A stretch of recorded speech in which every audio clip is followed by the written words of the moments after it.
and welcome back to another career-bound video. My name is Crystal Cabello, the career-bound coordinator, here to keep you connected.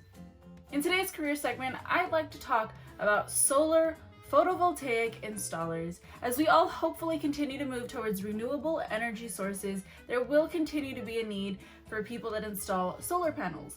Solar photovoltaic installers assemble, install, and maintain solar panel systems on rooftops and other structures.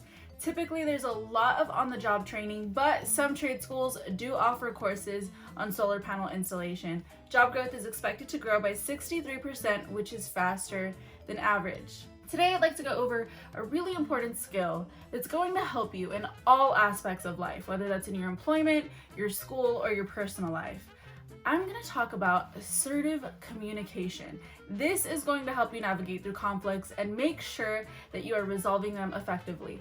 Now, assertive communication isn't going to solve all of your problems, but it is meant to help you better communicate. There will be instances where no matter how well you phrase things, there's just no getting through to that other person, but you do have a higher chance if you just follow these simple guidelines.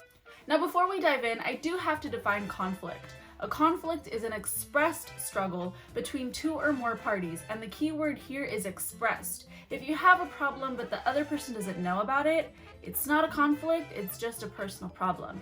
And this is actually really important because we cannot expect issues to be addressed by assuming that the other person knows we're upset. Unless we have expressed that there's an issue, then the other person really might not know. So, assertive communication has three parts. The first part is a description of the problem. The second part is a statement of how you feel, and the third part is a statement of how this problem affects you.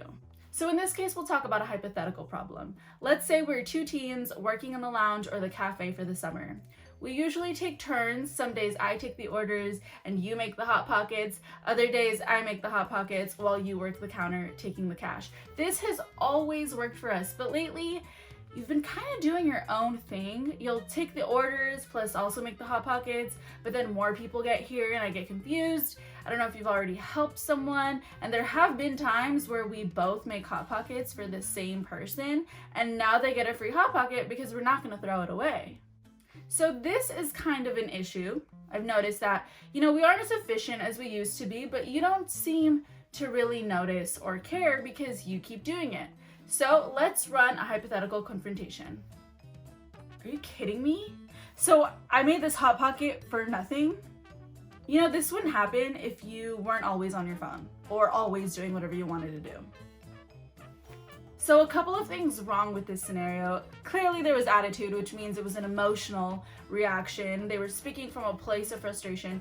Yes, it's okay to be frustrated, but you cannot take it out on other people. If you know that you're in an emotional place and that there's no way that you can talk in a level-headed manner in that moment, then remove yourself from the situation. Count to 10, whatever helps, but you need to de-escalate within yourself first. The second big issue is using accusatory language. The second that you throw a "you always," "you never," the other person's defenses are gonna go right up. Don't accuse and don't use definitive words. If someone tells me you're always on your phone, everything else you said I didn't even hear because I'm too focused on always.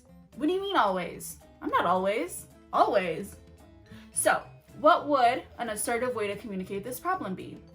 As mentioned before, there's three parts to assertive communication. The first part, describe the problem.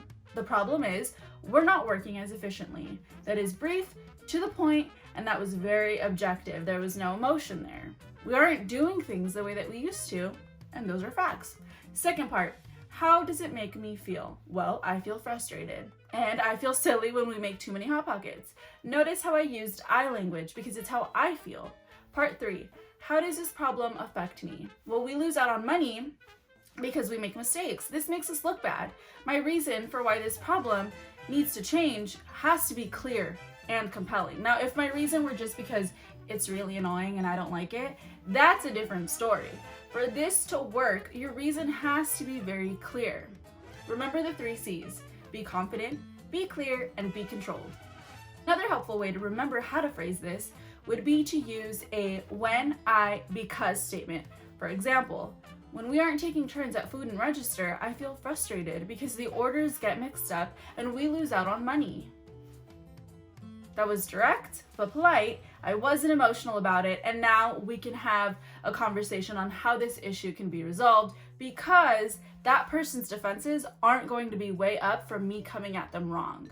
Remember, we only have control of ourselves and our reactions. The power is in our hands, and we are going to use that power to resolve or compromise the conflicts that can be resolved or compromised. Because remember, sometimes there just isn't a solution, but we at least are still handling it positively. And remember, if the conflict doesn't already involve you, do not get involved. And if it does, remember to work to try and compromise and collaborate. Being a good communicator and someone that people can easily work with is going to get you very far in life.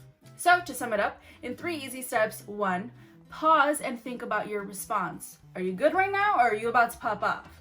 2, use assertive language. Be clear, to the point, confident, and controlled. 3, ask for help if necessary. In this case, it would be perfectly acceptable to ask your Keystone advisor or high school staff to help you figure out a solution if you cannot both find it on your own. Applying this phrase does take practice, but teach it to your friends so that when you both have problems, you can communicate, and as you keep getting used to it, you'll be able to apply this at work, at school, and at home. I challenge you to try this out and then let me know how it goes. My email will be in the description below.